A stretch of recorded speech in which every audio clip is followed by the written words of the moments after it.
Ce podcast est généré automatiquement à partir de sources publiques. Bonne écoute. Bienvenue à toutes et à tous dans Piste ouverte, votre rendez-vous pour décrypter l'actualité brûlante du sport automobile. Nous sommes le 25 mai 2026 et ce week-end a été, comme souvent, un véritable festival d'émotions et de rebondissements sur les circuits du monde entier. Un week-end qui a tenu toutes ses promesses, Michel. Entre la frénésie du Grand Prix du Canada et l'histoire qui s'écrivait à Indianapolis, les passionnés n'ont pas eu le temps de s'ennuyer. C'était intense, c'était imprévisible et ça nous donne déjà de sérieuses indications pour la suite de la saison. Absolument. Commençons par la Formule 1, avec le 5e Grand Prix de la saison qui s'est déroulé au circuit Gilles Villeneuve, au Canada, ce dimanche 24 mai. Une course qui a une nouvelle fois prouvé que rien n'est jamais acquis dans ce championnat. Le moment marquant, et c'est le moins que l'on puisse dire, est sans doute l'abandon de George Russell. Oh oui, un abandon terrible pour le pilote Mercedes. On a vu les images, c'était brutal. Sa réaction après coup en disait long sur sa déception, citant même les dieux. C'est une phrase qui restera. Les dieux ne veulent pas que je sois dans ce combat. Ça montre à quel point la pression est immense et la frustration palpable quand la course vous échappe sans que vous puissiez y faire grand-chose. Une déclaration forte, en effet. Cet abandon au Grand Prix du Canada 2026 est un coup dur pour Russell et pour Mercedes, surtout à ce stade de la saison. Après 5 courses, chaque point est crucial. Un tel résultat peut peser lourd dans la course au championnat des pilotes et des constructeurs. Il faut se souvenir que la Formule 1 est un sport où la fiabilité mécanique et la chance jouent un rôle aussi important que le talent du pilote. Les abandons, qu'ils soient dus à des erreurs de pilotage, des contacts ou des problèmes techniques, ont toujours eu un impact majeur sur le classement final. On se souvient de saisons où quelques points perdus ont fait basculer le titre. C'est vrai, et pour un pilote comme Russell, qui cherche à s'affirmer comme un prétendant sérieux au titre, ces incidents sont d'autant plus frustrants. Cela soulève aussi des questions sur la robustesse de certaines monoplaces en ce début de saison. Est-ce un problème isolé ou le signe d'une fragilité plus générale chez Mercedes ? Le championnat est encore long, mais ses premières tendances sont observées à la loupe par toutes les équipes et les fans. Précisément. Et les enjeux financiers sont colossaux. Chaque point perdu, chaque abandon, c'est une perte potentielle de primes en fin de saison, sans parler de l'image de marque des sponsors. La logistique après un tel incident est aussi un casse-tête pour les équipes, avec des réparations coûteuses et un calendrier serré.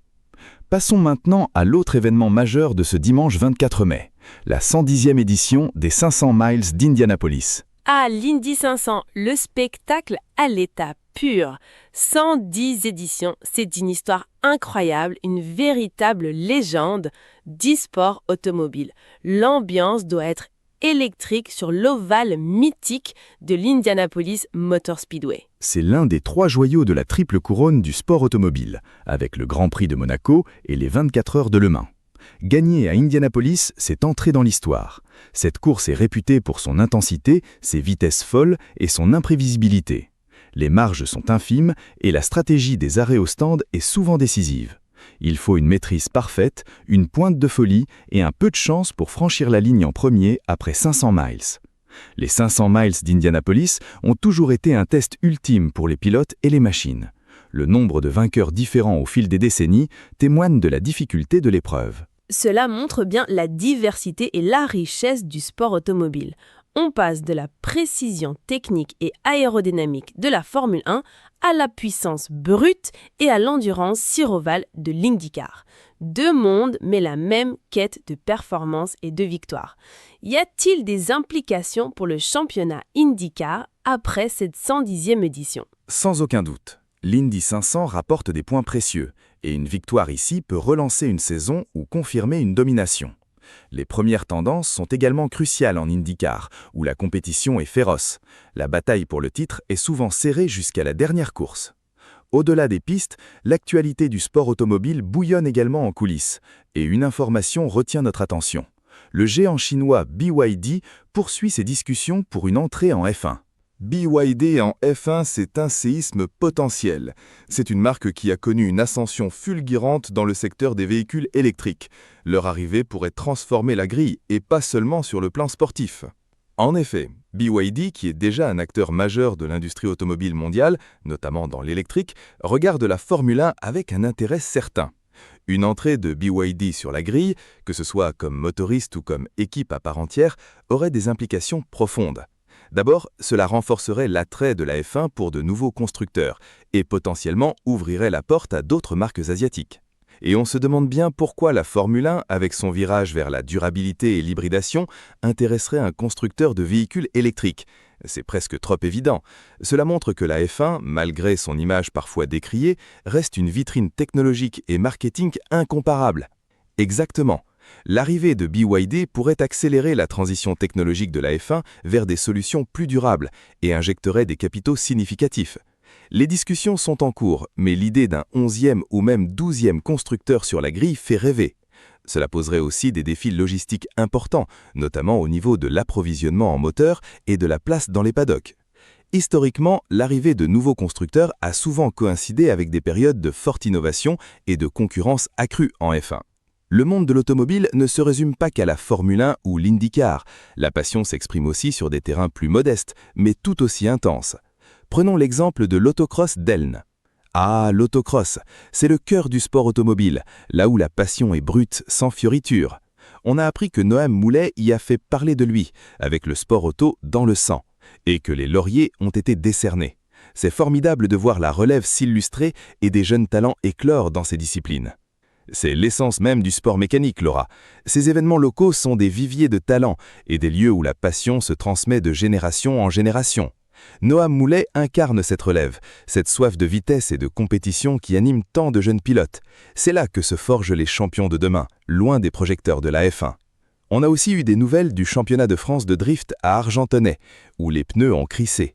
Le drift, c'est une discipline spectaculaire qui demande une maîtrise absolue du véhicule et un sens artistique certain. Absolument. Le drift a gagné en popularité ces dernières années, attirant un public jeune et enthousiaste.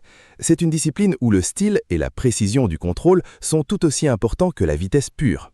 Et puis il y a des figures comme Hervé Chevalier, dont la passion XXL pour le sport automobile via l'ASSA Morvan a été soulignée. Des personnalités comme Hervé Chevalier sont les piliers de notre sport. Des bénévoles, des organisateurs, des passionnés qui donnent de leur temps et de leur énergie pour faire vivre l'automobile au niveau local. C'est grâce à eux que des événements comme l'autocross ou le drift peuvent exister et prospérer.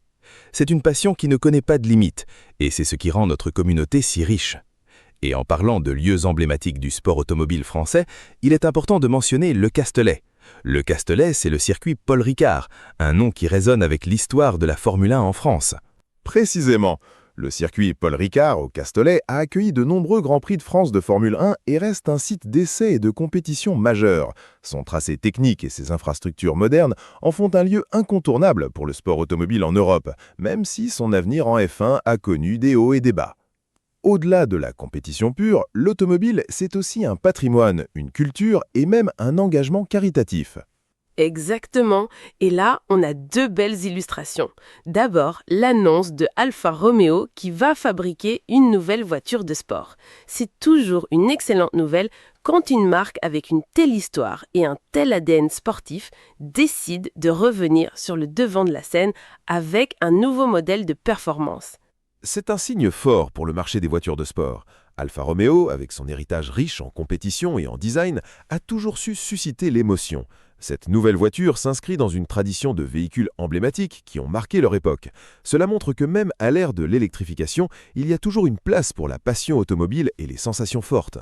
Et puis, on célèbre l'anniversaire d'une icône, la BMW M3 E30, qui fête ses 40 ans avec un set Lego Speed Champions. Ah, la M3 E30, 40 ans déjà. Le temps passe vite quand on est une légende. C'est la berline sportive par excellence, celle qui a posé les jalons de ce que devait être une voiture de sport utilisable au quotidien, mais redoutable sur piste. Le fait qu'elle soit célébrée par un set Lego montre à quel point son statut d'icône dépasse le simple cadre automobile pour toucher la culture populaire. Une icône transgénérationnelle en somme. Et pour finir sur une note plus noble, parlant de l'événement Sport et Collection 500 Ferrari contre le cancer. Une initiative magnifique. 500 Ferrari rassemblés pour la bonne cause, c'est un spectacle visuel incroyable, mais surtout un geste de solidarité exemplaire. Cet événement montre la générosité et l'engagement de la communauté automobile, capable de mobiliser des moyens considérables pour soutenir une cause aussi importante que la lutte contre le cancer.